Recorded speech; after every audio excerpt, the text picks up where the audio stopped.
Okay guys, so what I'm here to talk about today is some NBA news and more specifically, the Cleveland Cavaliers have agreed to acquire Kevin Love in exchange for Andrew Wiggins, Anthony Bennett, and a protected 2015 first round pick. Now, my initial thoughts on this trade is that Kevin Love better prepare himself to take the role that Chris Bosh had in Miami. And I'm gonna insert a clip explaining why. If the Cavs are able to land Kevin Love, in my opinion, he'll just be a slightly better version of what Chris Bosh was in the Miami Heat. Because if you look at what Chris Bosh was to the Miami Heat, he was a jump shooter who only took shots from the free throw line to the 3-point line. And that's because LeBron and Dwayne Wade wanted the paint free so they could attack, trap people, and find open shooters. And they thought Chris Bosh would be better as a shooter. That way they'll have an extra person to go it to on the perimeter instead of having Chris Bosh in the paint and hitting turnaround jumpers or maybe even face-up jumpers to the basket. In fact, over these past 3 seasons in Miami, Chris Bosh has averaged 16.8 points per game with 7 rebounds while having a 3-point shooting percentage of 32.1% and attempting 1.6 threes a game. Now let's look at what he did in Toronto. Chris Bosh in Toronto averaged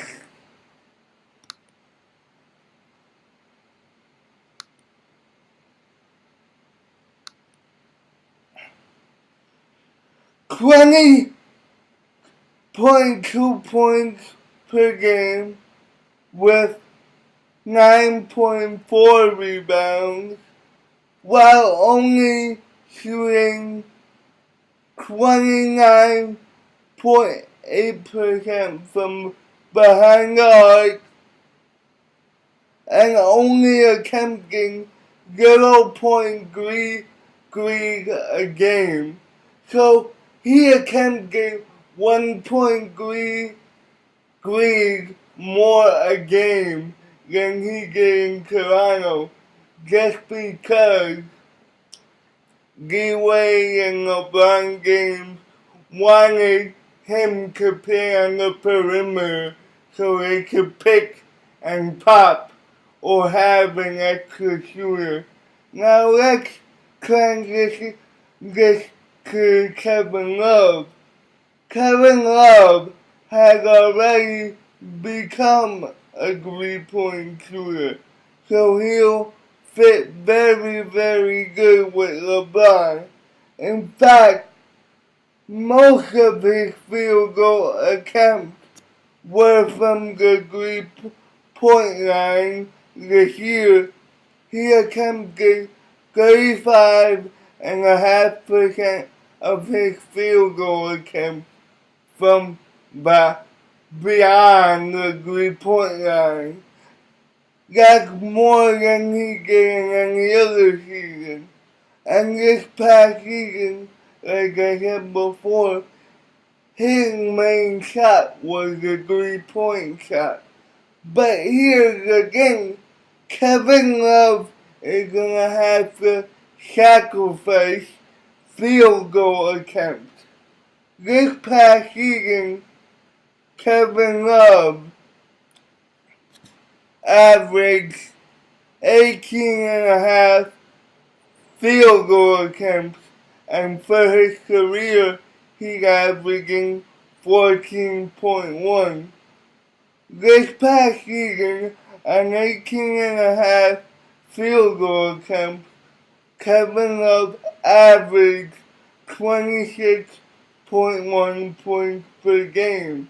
Now, let's see how much Chris Bosh averaged in terms of field goal attempts during his time in Miami.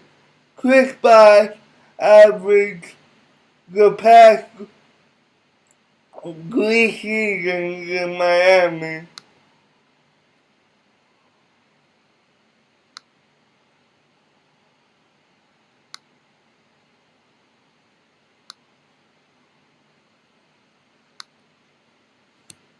He averaged 12.7 field goal attempts per game. That's almost 6 field goal attempts less than Kevin Love, and that's why he averaged 16.2 points per game. So for the people who think that Kevin Love, if he goes to Cleveland, is gonna be a 20-point scorer, hold your horses, because I think LeBron James and Kyrie Irving would want him to camp beyond the perimeter, and I think Kyrie will get more shots than Kevin Love. So guys, tell me what you think of it. Peace.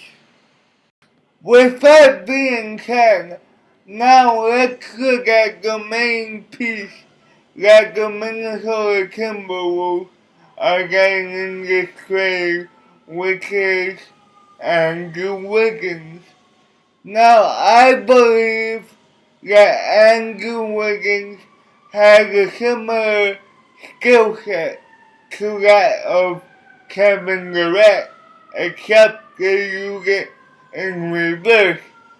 And I'm gonna insert another clip explaining why I say that.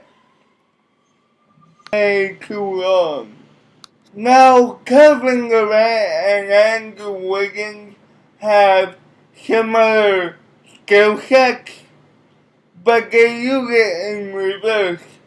Andrew Wiggins uses his length and quickness to drive and attack the basket, and if opposing defenses take that away, then he relies on his perimeter shot, as opposed to Kevin Durant when he was at Texas. He liked to use his length to shoot over people, and when opposing defenses would take that away, then he would use his length and quickness to drive to the basket.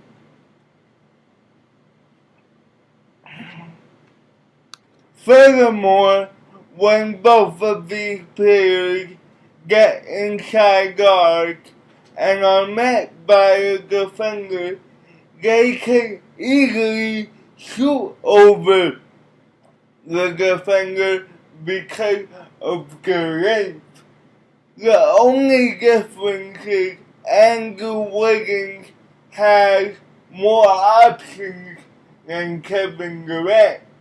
Kevin Durant, when he comes into the paint, likes to face up and shoot over his defender with a runner, as opposed to Andrew Wiggins, where he could possibly back up his defender and use low post moves to get beyond his defender as well as face up and shoot over him.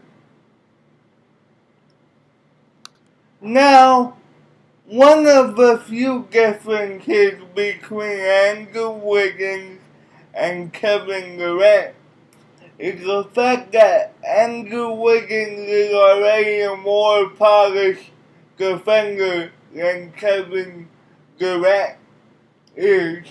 Andrew Wiggins, when he was at Kansas and he was guarding a perimeter player, used to use his wingspan and his foot movement to corral the player that he was defending in a corner and make him make an upward pass. Whereas Kevin Durant is still learning how to use his wingspan and still learning how to move his feet at the defensive end. Now,